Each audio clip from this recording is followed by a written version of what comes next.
जब देहधारी जीवात्मा अपने प्राकृतिक वश में कर लेता है और मन से समस्त कर्मों का परित्याग कर देता है, तब वह 9 द्वारे वाले नगर में बिना कुछ किए कराए सुखपूर्वक रहता है। देहधारी जीवात्मा 9 द्वारे वाले नगर में वास करता है। शरीर अथवा नगर रूपी शरीर के कार्य प्राकृतिक गुणों द्वारा स्वतः संपन्न होते हैं। शरीर की परिस्थितियों के अनुसार रहते हुए भी जीव इच्छानुसार इन परिस्थितियों के परे भी हो सकता है।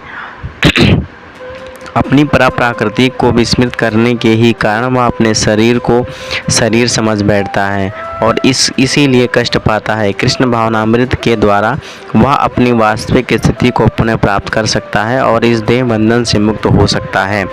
अतः जो ही कोई कृष्ण भावनामृत को प्राप्त होता है, तुरंत ही वह शारीरिक कार्यों को सर्वदा विलग हो जाता है। ऐसे संयमित जीवन में जिसमें उसकी कार्य प्रणाली में परिवर्तन आ जाता है, वह 9 द्वारे वाले नगर में सुखपूर्वक निवास करता है। ये 9 द्वार इस प्रकार से हैं।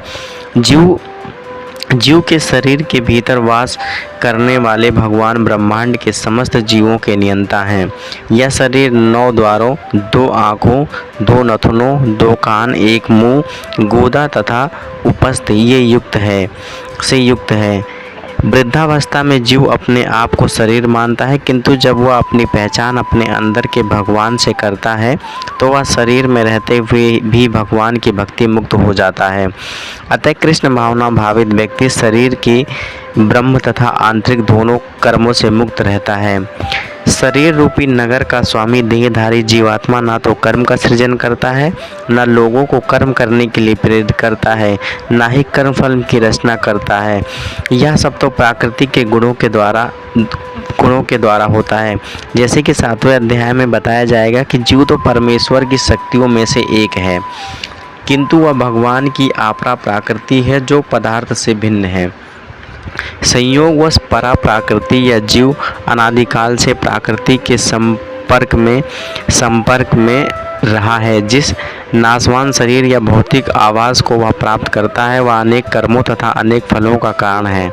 ऐसे बद्ध वातावरण में रहते हुए मनुष्य अपने आप को शरीर मानकर शरीर के कर्म फलों का भोग करता है। अनंत फल से उपरजित यह अज्ञान ही शरीर सुख दुख का कारण है। जीव शरीर के कार्यों से पृथक हो जाता है, जेहू वह कर्म बंधन से मुक्त हो जाता है। जब तक यह शरीर रूपी नगर में निवास करता है, तब तक इसका स्वामी प्रतीत होता है, किंतु वास्तव में वह ना तो इसका स्वामी होता है, ना ही इसके कर्मों तथा फलों का नियंता होता है। वह तो इस भवसागर के बीच जीवन संघर्ष में रत प्राणी है। सागर की लहरें उसे उछालती रहती हैं, किंतु उन पर उसका वश नहीं चलता है। उसके उद्धार का एकमात्र साधन है कि दिव्य कृष्ण भावनामृत द्वारा समुद्र से बाहर आए। इसी के द्वारा समस्त अशांति से उसकी रक्षा हो सकती है। परमेश्वर ना तो किसी के पाप कर्मों को ग्रहण करता है, ना ही पुण्यों को, किंतु सारे देहधारी जीव इस अज्ञान के कारण मोहग्रस्त रहते हैं, जो उनके वास्तविक ज्ञान को आच्छादित किए रहता है। विभु का अर्थ होता है परमेश्वर, जो असीम ज्ञान, धन, बल, यश, सौंदर्य तथा त्याग से युक्त है। वह सदैव आत्मातृप्त तथा पाप पुण्य से अविचलित रहता है। वह किसी भी जीव के लिए विशिष्ट परिस्थितियां नहीं उत्पन्न करता, अपितु जीव अज्ञान से मोहित होकर जीवन की ऐसी परिस्थितियों की कामना करता है जिसके कारण कर्म तथा फलों की श्रृंखला आरंभ होती है। जीव परा प्रकृति के कारण ज्ञान से पूर्ण है, तो भी वह अपनी सीमित शक्ति के कारण अज्ञान के वशीभूत हो जाता है। भगवान सर्वशक्तिमान है, किंतु जीव नहीं। भगवान विभु अर्थात सर्वज्ञ है, किंतु जीव अड़ु है। जीवात्मा में इच्छा करने की शक्ति है, किंतु ऐसी इच्छा की पूर्ति सर्वशक्तिमान भगवान द्वारा की जाती है। अतः जब जीव अपनी इच्छाओं से मोहग्रस्त हो जाता है तो भगवान उसे अपनी इच्छा पूर्ति करने देते हैं, किंतु किसी परिस्थिति विशेष में इच्छित कर्मों तथा फलों के लिए उत्तरदायी नहीं होते। एताएव मोहग्रस्त होने से देहधारी जीव अपने को परिस्थिति